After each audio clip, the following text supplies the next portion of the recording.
I think learning the three statements is one of the best skills that a financial professional can have, even if they never use it. The AFM is a very structured model that you know exactly what to expect. But it has a big reason for being that way, and it has...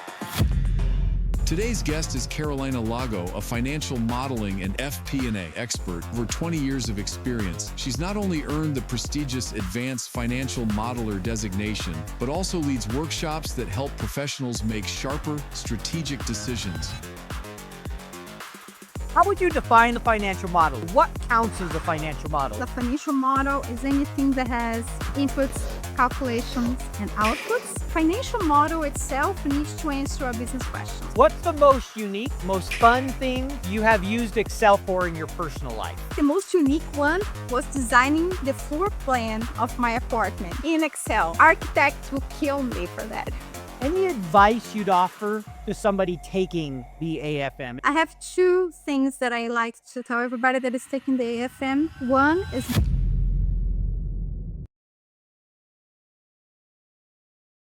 Financial Modeler's Corner is the world's premier modeling podcast. It is brought to you by Financial Modeling Institute, the world's leading financial modeling accreditation organization. Hello, everyone. Welcome to Financial Modeler's Corner. I am your host, Paul Barnhurst, aka the FP&A guy, and really excited for this episode as I have with me Carolina Lago, who's going to be my co-host today. Welcome to the show. Hey, Paul. How are you doing? I'm very happy to be here, especially for this special episode that we're going to talk about something very important coming up. But I'll let you talk about it before I do. All right. Sounds good. I'm really excited to talk about it too. I'm excited you're here. And as everybody knows, Financial Modeler's Corner, we talk about financial modeling, shock, and it is brought to you by the Financial Modeling Institute. What I love about FMI is they offer the most respected accreditations in financial modeling. It's a way to validate your skills to yourself, to your employer, and your prospective employers. I completed the AFM, and if all goes well, I'll complete the CFM this year.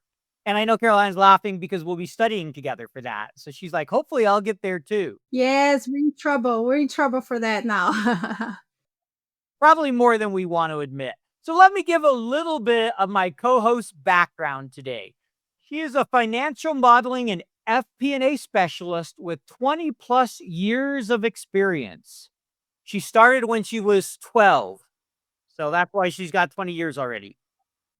I wish. But yeah, you're right. I'm 19. She designs and delivers hands-on programs that teach professionals and cross-functional teams how to use financial modeling to see the big picture and make sharper strategic decisions. Drawing on her deep FP&A background and rigorous best practice methodology, Carolina has already earned the Advanced Financial Modeler designation from FMI, which is a seal of excellence. She now pairs it with an ambitious pursuit of the elite Certified Financial Modeler credential. Her workshops blend time-honored finance principles with forward-thinking scenario analysis, equipping organizations to navigate uncertainty with clarity and confidence. Whether she's leading a classroom of seasoned executives or guiding an entire finance function through a modeling overhaul, Carolina brings meticulous structure, transparent logic, and an unwavering commitment to elevating financial fluency across the enterprise. All righty. Exciting. So let me tell a little bit about our episode, and then we'll let our co-host jump in here. So we thought it would be fun to try something new. So give us your feedback after you listen to the episode. Let us know if you like it, what you think about it. But both Carolina and I are preparing to take the Chartered Financial Modeler test, right? We're very excited. Have a little fun. No, we are. Be a great program. I am. I haven't got excited yet because I'm excited to learn the material. I'm not excited to find 100 hours to study. Yeah, but I have a take on that, so I'll let you know. All right, go ahead with your take, and then I'll finish. Okay, so I'm reading this book. I'm sure everybody has heard about it. It's called The Atomic Habits by James Clear. And that's when you asked me if I wanted to study together. And I had just read this phrase by him that says, "You do not rise to the level of your goals, you fall to the level of your systems." Something like that. I did not memorize, but it's stayed with me. Sure, I get the idea. So, what I thought before is that I would never have time, and I don't have time. And that's why I didn't sign up before, because I don't have 100 hours and I don't have how to take 100 hours. I don't know how am I going to find 100 hours or more if I need. But I just thought that the process might be fun and might be enlightening and might help me with my work and might help me with my goals of becoming a better financial modeler, just like the AFM did. So I decided that I don't know if I'm going to have 100 hours. I don't know if I'm going to go through the whole 12 topics before October, because I should have started last year right after the AFM. I didn't. But what I know is that if I can find 50 hours, if I can find 30 hours, if I can find 20 hours doing this process until October, until I'm done with, because I don't know if I will pass in October. We all don't know that. But if I can find some hours, I will make the best out of it. And I think every model that I can go through, every topic that I can find out more will make me a better modeler. So it's all about the system and not about the ending goal. So I don't care about the ending goal. It's going to come someday and it's going to be a consequence. So if it's going to be now in October or if it's going to be in a year after, I don't care. I don't mind. I just want to go through the system. So that's why I'm excited about it. And I am not dreading the 100 hours. It's going to come one day. Great perspective. And so, as mentioned, we're both signed up. We're going to share some of our thoughts about studying, tips, tricks, things we've learned. We're going to start today with a little bit of background, a little bit of AFM, our experiences there. Then we'll talk a little bit of kind of the outline of the CFM, share maybe some preliminary thoughts. And then about once a month, we'll do an episode like this because we're, big believers that taking these type of programs can make you a better modeler. And so that's kind of going to be our outline here today. But before we jump into that, I'm going to ask you two questions that you missed last time you were on the show. Uh-oh. So, first one, this is a question I just recently asked. Somebody asked me to ask this of guests. So, we're trying it out, see how people like it. If I ask you to define what is a financial model, so what counts as a financial model? A lot of times people are like, well, is this really a financial model? How would you define it, or how would you answer that question? Oh, well, I'll go to the basics and say that a financial model is anything that has inputs, calculations, and outputs, but at the same time, answer a question that can be answered financially, because you have many models in the world. There will be also inputs, calculation of process or systems, and outputs. But a financial model itself needs to answer a business question. So if you remain focused on answering the business question, you have a model. If you don't answer any question, you have a report. So that's how I differentiate it. But then it goes on a wide side, because a financial model can be on any side of the business, any part of the business. The marketing team can be doing a financial model as well. So it doesn't have to be stuck with finance. But if you have inputs, calculations, outputs that answer a business questions, whatever it is, I consider it a financial model. What do you think it is? I think that's pretty similar to my thinking, right? Inputs, outputs. You got your structure, you're answering a question. I like Danielle Stein Fairhurst's definition. I've seen a lot of different ones. And she basically says, look, if it's dynamic and it has inputs and outputs and it's modeling something, I'll call it as a financial model. And I think that's a very, very loose definition, all the way up to when I teach this, there's one, and I don't have it in front of me, but the Federal Reserve, how they define a financial model, and it's economic inputs and all these big, huge words throughout the whole thing. And you're just like, oh, that's painful. I can imagine. And then people look at this and don't think this is not for mere mortals. We are mortals. We are regular people. Yeah, it's very technical definitions. And then I share a more general one. And then Danielle's probably one of the loosest ones I've seen. It's in her, I believe, her financial modeling for dummies book or her other business modeling book. And I like that one because I like to make it general. But at the same time, hey, it's dynamic. It's, she's making sure, hey, it's easy to update, has inputs, outputs, and you're modeling something. I'm like, okay, that really covers it. It's kind of like, and you probably relate to this, modeling best practices and principles. You can find a 100-page book out there that tells you how to model every little thing and what you should do. And then you have others that have 5 or 10 guidelines. I'm much more of the type of, hey, give me the guidelines, give me the structure, and then let me work within that. Versus tell me every little detail. What's your thoughts on that? Yeah, I like the structure, and that's the big difference between the AFM and the CFM. I don't know if you got into that yet, but the AFM is a very structured model that you know exactly what to expect. But it has a big reason for being that way, and it has an outcome if you go through the preparation and if you are prepared to pass the AFM exam. Once you're doing this systematically over and over, you start to build that model in your head.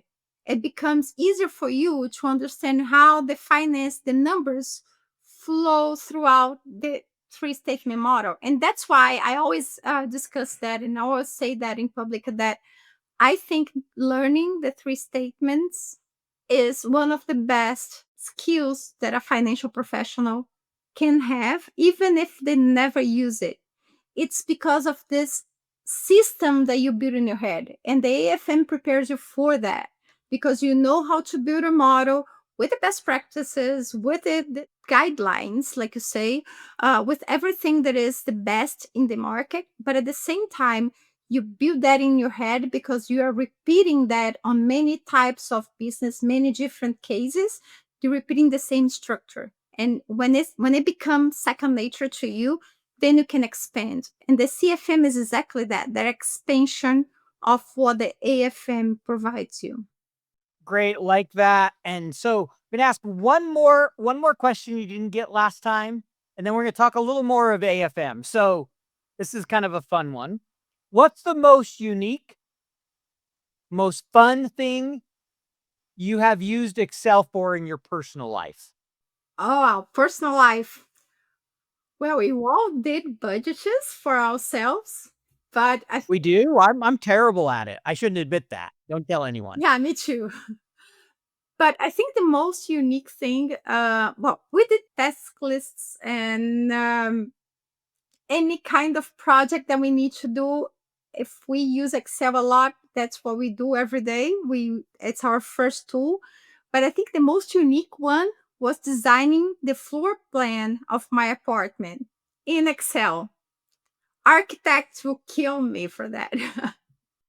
So did you drew out each room in Excel, like the actual floor plan? I just made each cell square and I decided there was I don't know how many centimeters square because from Brazil, don't talk to me about feet and all of that. It needs to be centimeters and meters, centimeters because I had a very tiny apartment back then. Sure. So I had to measure, I had the floor plan, but I needed to understand where I was going to put the sofa, where I was going to put everything. I know AutoCAD is there for that and all of those amazing tools that the architects use, but I am a finance person. I use Excel for everything. So I just laid out everything on Excel. I drew the lines of the apartment. It was not perfect, but it helped me understand how I wanted to lay out the floor plan. And I think we all went through that, right? Using Excel for those Oh, yeah, we've all used it for personal creative. things. I get all kinds of fun answers. We have yours. I've had, somebody who built a bathroom tracker. somebody who built a tracker to tell how many times a TV show used swear words because it swore a lot. So I actually did an API and set up Excel to do that. Wedding planner, no surprise there. Planned my wedding in Excel too. I didn't remember that. Yeah, that's true. There you go. I had someone who put like life goals for them and their partner and all this stuff so they could evaluate how they were doing each week in Excel. Didn't work very well with the partner, but they did that. Habits is another one. I'm about to start that again now that I'm reading James Clear book. Let me know how it goes. So yeah, so all kinds of fun things. All right, so let's spend a little bit of time on the AFM. And I'm going to start by sharing my story, and then I want you to share yours of how you first learned about the FMI. So I'm going to tell mine real quick. So Financial Modeling Institute, I first learned about them probably early in 2019, late 2018. So they were still very new at that point. I learned about them from Lance Rubin. So I was working in a job. I was getting displaced. They were moving the offices to Texas, and I didn't want to go to Texas. So I was like, hey, there's a ton of startups here in Utah. I don't build 3-statement models. I haven't had to do it for work. It'd be really good to be able to say, hey, I have this on the resume. So I signed up for it late 2019, early 2020, based on kind of the recommendations, like I said, of Lance Rubin, and it got canceled for COVID. Oh, okay. COVID hit. I was supposed to go to LA. This is when you had to go in person, Um, and COVID hit because the test was in May. COVID really hit in March of 2020. And then and as all this was going on, the job I was working at, they decided they wanted to keep me on. And so I was working a ton of hours. So I delayed it a couple times and just never completed it. When they became the sponsor of my podcast, one of the requirements in the podcast was in the first year, I had to complete the AFM. I'd wanted to do it anyway. And so that motivated me to complete it. And they were nice enough to comp me that since I'd already paid for the test and to delay it a couple times. They had, you know, it had worked out. So that's kind of my story and my journey to how I ended up hearing about the FMI and a little bit of taking the test. Tell me, how did you learn about the FMI? What was your kind of initial thoughts? Tell us a little bit of that experience. Well, my background is in FP&A. I am also passionate about financial modeling. Like many financial modelers, I was self-taught. Then I discovered the Financial Modeling Institute, the organization that offers the Advanced Financial Modeler Program. I am a proud holder of the AFM. Preparing for the AFM exam made me a better modeler. If you want to improve your modeling skills, I recommend the AFM program. Podcast listeners save 15% on the AFM program. Just use code PODCAST.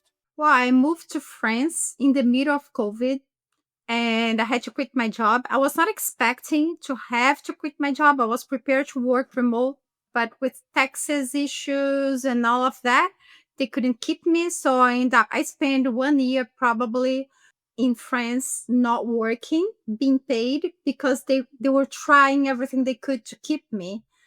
And back then, when I was working in the office, I was behind the computer. I was not looking what was going on. So I had never heard about anything like the FMI or your podcast or anything that was going on. I was just stuck in the office, doing my routine, doing my things, and work, probably knowing a lot about the education industry, which is the industry that I was working on, but I was not trying to go after what was going on in the financial modeling on the FP&A market. I was not looking at that at all.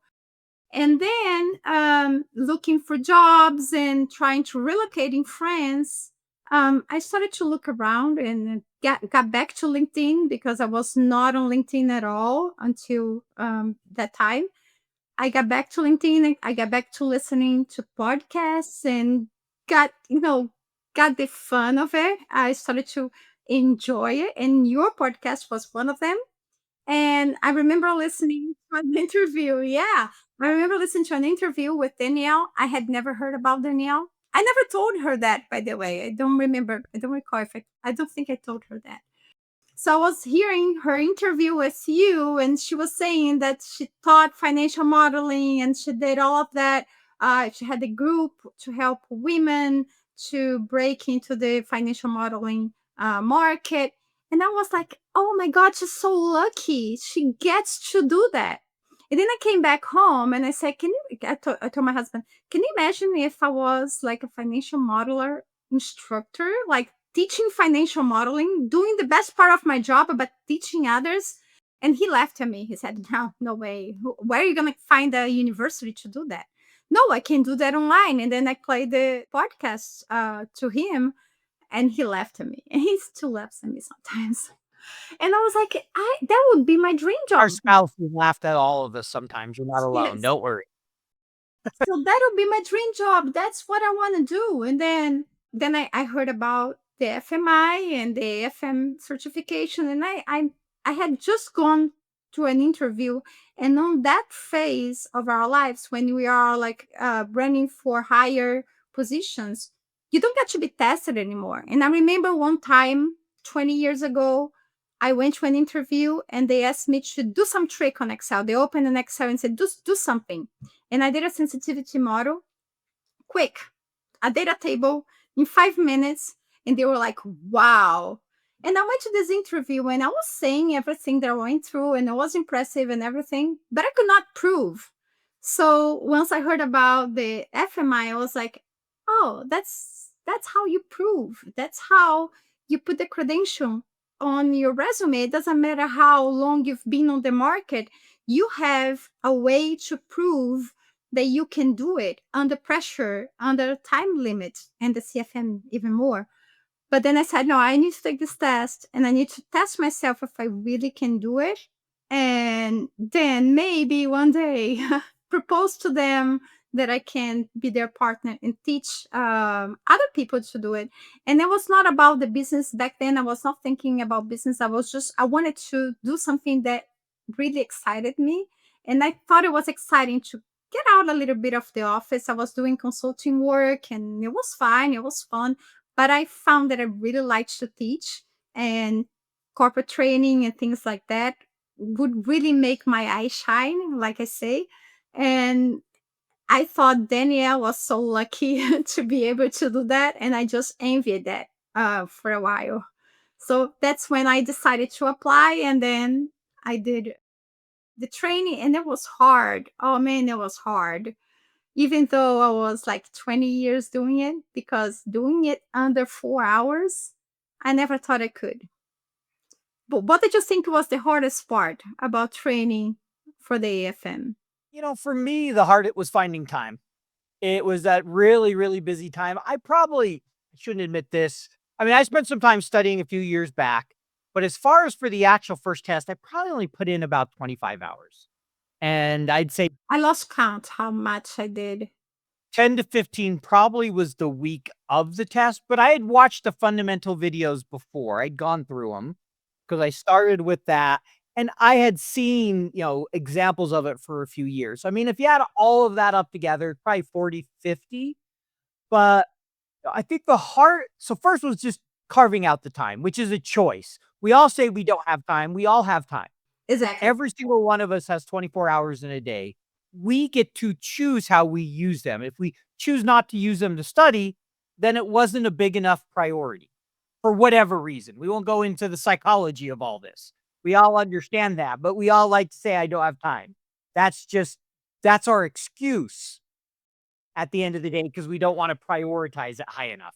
But I think for me, the debt part was probably the hardest.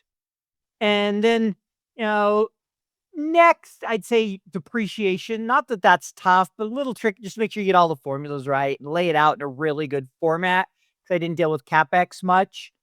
And then just getting comfortable linking everything and being quick. Because, like I said, I've only built for a customer in my entire FP&A career one 3-statement model.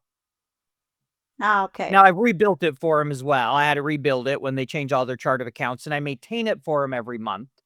But, 3-statement modeling was just not something I did. So, really getting comfortable with all the different schedules and quickly linking them and depreciation, and equity were probably some of the hardest parts. I mean, you mentioned, time, beyond time and just getting comfortable being able to be quick. Was there a certain schedule, certain area that was really tough for you that you had to spend more time on? I think the revenue, because I started to practice with different business models. Once you are in an industry for so many years, you don't have to think about the business model anymore. We already know that. So you don't, Sure, yeah, you spent a decade somewhere and you kind of just yeah. it's second nature. Exactly.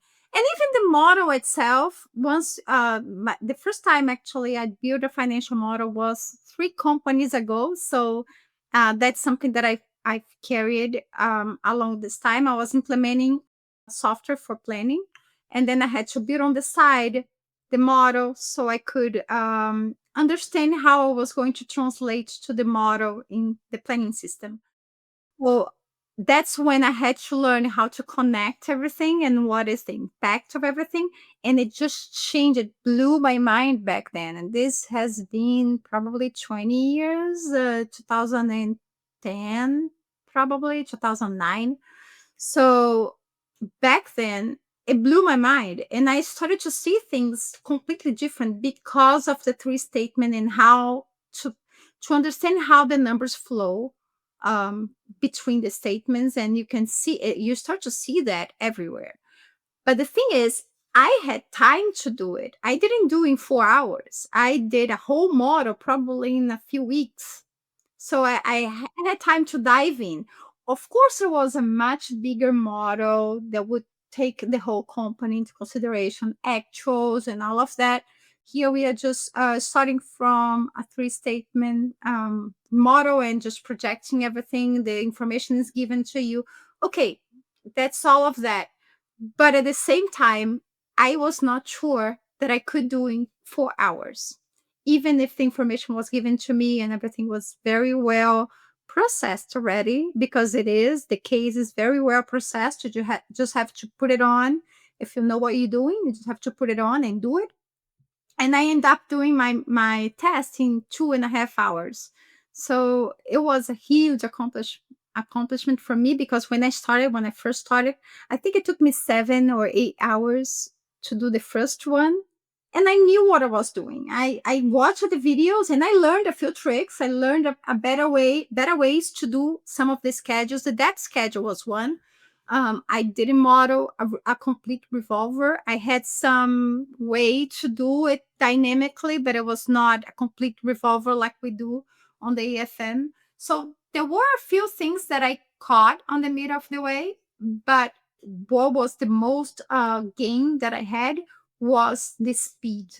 And once I had to do over and over to gain speed, I started to internalize it even more. I already had 20 years building them in my career, and I used it for everything, even though I'm not building the three statements after that big project. I had to use that. I had to use the concept of a three statement on everything that I did. And for that, I was completely, how can I say, on the job. I knew what I was doing, but I didn't know if I could do on time. So the time was a big challenge for me. And that makes sense. I think that's a lot of what people fear. So before we jump into a little bit more on the CFM, any advice you'd offer to somebody taking the AFM? It sounds like focusing on being able to do it quickly would be one of your core pieces of advice. I think for me, the biggest thing is it's about repetition. The test in and of itself is really not hard if you're prepared. Like as many people have said, train hard, test easy. If you've ever heard that expression said different ways, and that's really true here. It's just about putting in the time, making sure you can do everything, you're comfortable with, the examples they give. You They give you flexibility to lay things out the way that makes sense for you, but make sure you can just do it structured. You can quickly connect things, you understand how that all works. It's not, this test isn't rocket science. It's really just if you put in the time, you should be able to pass. I think that's the biggest thing for me. Any thoughts that you'd add to that? I have two things that I like to tell everybody that is taking the AFM. One is balance your model as you go. Don't leave it to the end. So anybody that wants to see, I have plenty of webinars. I did one with Danielle. I already posted a lot on LinkedIn on my method of balancing the balance sheet, because every schedule needs to balance the balance sheet. So every transaction in the company balances the balance sheet. So once you do a schedule, as long as you link them correctly to the right place, it should balance the balance sheet. And then you move on to the next one. So that's something that my students are used to hear a lot about my three hooks method. That's where I link the three schedules before I even start to model. So that's one thing. And the other one is practice, practice, practice, practice. Put your hands in as many models as you can. And that's why it's so valuable to find a training provider. There are plenty out there, but it's so valuable to find a training provider, because they will give you more models to practice. And as much as you can, do different models before the day, so you get comfortable doing. And you'll be sure there is going to be a point that you are doing your model in 2 hours and a half, maybe. You'll be sure that you pass. So you get comfortable and you get calm because you did it so many times. The test is just one more. But now this is completely different from the CFM. So that's where I'm curious to hear about what you think about the CFM in this sense. Bad financial models can lead to bad decisions, or worse. So, how do you minimize the risk of a bad model? You make sure the models you build are great. Financial Modeling Institute developed the Advanced Financial Modeler Accreditation Program to help modelers like you. The AFM program offers a step-by-step approach to building world-class financial models. The program ensures that you know the best practices in model design and structure, and will help you brush up on your Excel and accounting skills too. Be the one on your team to build great models. If you want to impress your boss and your clients, get AFM accredited. Podcast listeners, save 15% on the AFM program. Just use code PODCAST at fminstitute.com/podcast. Yeah. So, first, one thing I'll add, you mentioned balancing throughout. I did not take that approach. I linked everything up kind of more toward the end. It didn't balance. I did everything else after I couldn't find out why. I finally came back and figured out what I had messed up. There definitely is some benefit to doing it throughout. So I can relate to that. So let's talk CFM. And I think for me that, the CFM, again, it's not just practice, right? The AFM is very much the practice is getting used to the structure. It's very methodical. Yes. Yes, they may vary some things. Like they may change what the revenue is, and you may have to think about capacity, or they may add preferred debt or two different types of equity or whatever it might be. But it's not every section can be very different. There's some very structured way of doing it. The CFM is structured, but every section can be quite different. The revenue can get very complex, or maybe it's very complex in the working capital or the debt structure or a tax schedule or, multiple types of depreciation. So what they're really testing is you have the ability to think quickly and manage complexity in multiple areas. And so for me, it's much more of a deliberate practice. The AFM, it's practice, but you could just kind of keep going through it. You do enough times, you're good. Here, I think there's a lot more thought and being able to think strategically and being able to, hey, what are tips and tricks to allow me to quickly make sure I can think about a lot of different industries and how to model them, getting comfortable enough to be able to do that. And there's definitely a structure component to that, just like the AFM, but I think it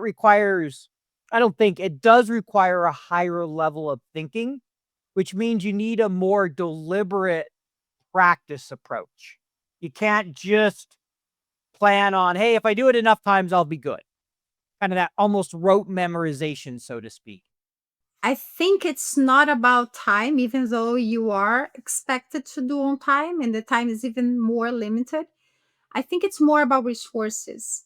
So that's why I think preparing for the CFM is going to be a whole lot of different fun from what was preparing for the AFM, because you have been doing most of those techniques before, but on a comfortable way, that you know the company, you have time to think about it, you are not under pressure. And then on the CFM, you have to think fast and you have to be resourceful. You have to learn techniques. And that's what I'm intending to learn along the way, because sometimes your way of doing might not be the best one. You might get it done, but it might take a longer time or it might expose your model to some risks. We have to admit that it doesn't matter how long you've been on this industry, you always have something to learn, and learning from others and from other people doing the same problem, which we don't get to do this very often.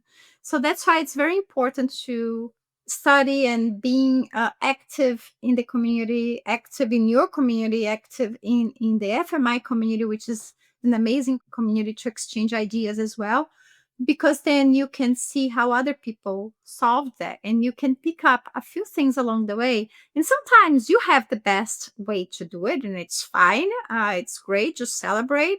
But as long as you understand that you are going to go through all of those techniques that sometimes is going to be new to you, and you are open to learn new things, doesn't matter how long you've been doing this, learn new things and apply, because that's how I think I can evolve as a financial modeler. It's not only because I'm going to have a paper to prove that I am a CFM. I think every step of the way during this preparation, even if I don't get to the end, if I don't get the 100 hours to do all of those cases, even if I leave some topics off and I happen to be on the test and those topics are the ones being tested and I don't pass for that, even though I think I might evolve as a financial modeler as I am preparing for that. Because on every model that I understand and every solution from other people that I try to understand, even if I can make my own solution, I'm trying to go through every solution that is out there, exchanging idea. Why did you do this way? Why did you do that way? Maybe I could try this way too. Maybe it'll be faster. Maybe it'll be more safe to do this way. The formula won't break. Maybe it'll be more dynamic. Every single resource that I learn on the mid of the way is going to make me a better modeler. So that's how I'm feeling about the CFM. Thank you for sharing. So I'm going to say a few things on it with the CFM. So there's, if I remember right, 12 sections in the CFM. You got revenue, you got your cost of goods sold, you got your equity and debt schedules and your taxes, depreciation, you know, on and on and on, each of those different schedules that you normally have.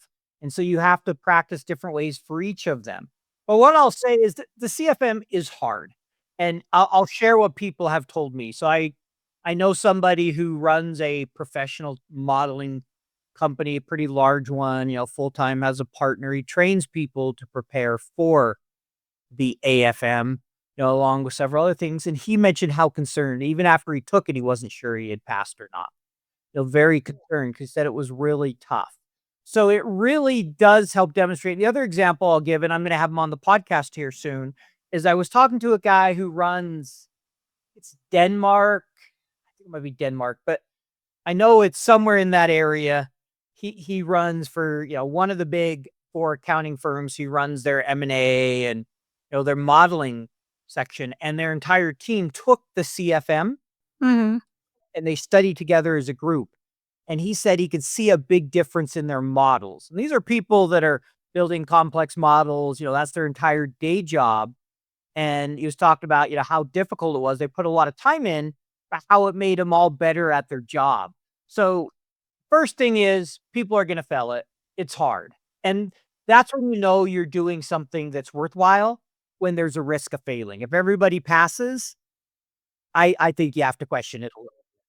That's how I feel. And even there's a big risk that me with 25 years of experience, I might fail too. And it's okay because I think if I do fail the test, I have already succeeded picking up some of the techniques. I might have not picked up everything. So I think it's just a matter of timing to put on. That's why they say it takes around 100 hours. It might take more for some, might take less for others. And even if I do the 100 hours and I do successfully, there's still a big chance of failing because you don't know what's coming. So it's not like this. See, my plan is to just bribe in, to slide some money over to him and see if he'll just pass me. I You don't, guys didn't hear I that. don't think they take that. So If you're listening, can I be your first student that was able to bribe you to pass the test? I Oh, don't think that will work. come on. You gotta try something. But you have to see that you're already gaining something, even if you don't pass yet. I like to say yet because I think it's a matter of time.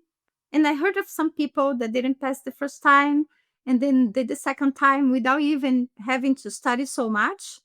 And they just pass it easily because they had already incorporated those techniques. They gave themselves some time to understand those techniques and put it to use, and then they became comfortable with them. That's why I think it's a matter of time. You will pass someday, sometime. It might not be the first, might be the second. It's hard, but at the same time, the gain is not only the certificate. The gain is much more than that, and you start gaining it from day one. Don't have to wait a year to do the exam and profit with it. Your profit starts as soon as you start preparing. Every single model that you go through, you're going to learn something, even if it's a small thing, and that's going to make you a better modeler.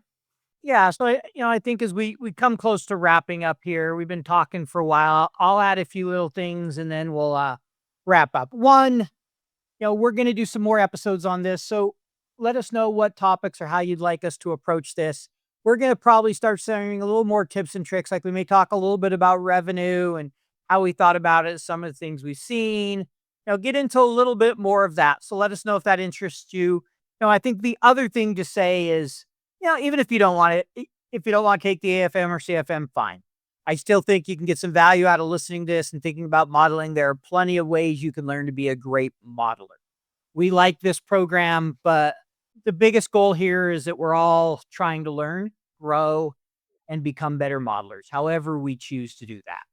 And then, the last thing is we gotta end with a joke here because, why not? So here's the question for you, Carolina. What do you call a broken spreadsheet? Because I nearly fall over. What do you call a broken spreadsheet? A broken spreadsheet. You need to give the answers to the guests beforehand. How am I going to know a broken spreadsheet? You got to try to guess, and then I'll give you the answer here in a minute. I am not good at that jokes. Excel jokes become even worse. You basically, it becomes the intern's problem. Oh, that's true. I heard that one before. And I've been the intern before. So Yeah, yeah, or the new employee, either or. Hey, this is broken. Go fix it. Whoever designed it didn't know what they're doing. I'm going to start over. yes, I've been there before many times. And that's one reason that you need to learn how to audit the model. That's one important thing that you need to learn how to do it because then you need to learn how to fix it easily. That's one of the topics, by the way, right? I believe it is. Yes. The model audit is huge. I've had several guests on about that. And, because we've all been there where you make a decision and then you come back later only to find out the model was wrong and you pray it wasn't material. You're like, please don't let it be a big mistake. I can still remember the one where fortunately we had put quite a bit of padding, and I will put it that way in this forecast because we were told whatever you do, make sure you submit a number you can hit. So there was plenty of wiggle room, which you don't get very often, but we had missed by such big numbers the past several years that It was pretty much, we're going to deliver to the board no matter what. And we had like $1 million plus timing mistake we made in one of our businesses, not realizing it was a build where you had 4 and 5 weeks. And we took a 5-week and we thought it was a 4-week. And we started with that and built everything on top of it for the whole year. And so that area of the business, the revenue was way overstated. Fortunately, we still hit our number for the year, but that was not a fun one. So yeah, you probably understate your weekly revenue, which is good. Then it could be your But time. yeah, definitely was a problem, right? When you are sticking 5 weeks of revenue in 4 weeks and you're going to be off. Go figure. But I think we'll go ahead and wrap up for this episode. Again, send me an email, send Caroline an email, let us know what you thought. Thank you for joining me. I hope you enjoyed that. And we will do this again in a month or so. Yes, thanks, Paul. And let's get to study. We have 100 hours to manage, right? Yeah, go ahead and get started today. You know the drill. So let us know. And forget the vacation. Just start studying right away. It's overrated. You don't need a vacation. That's true. That's true. Thanks, Paul. Very nice Thanks. talking to you. Good having you on the show. Thanks for joining me. Sure. Financial Modeler's Corner was brought to you by the Financial Modeling Institute. This year, I completed the Advanced Financial Modeler certification, and it made me a better financial modeler. What are you waiting for? Visit FMI at www.fminstitute.com/podcast and use code podcast to save 15% when you enroll in one of the accreditations today.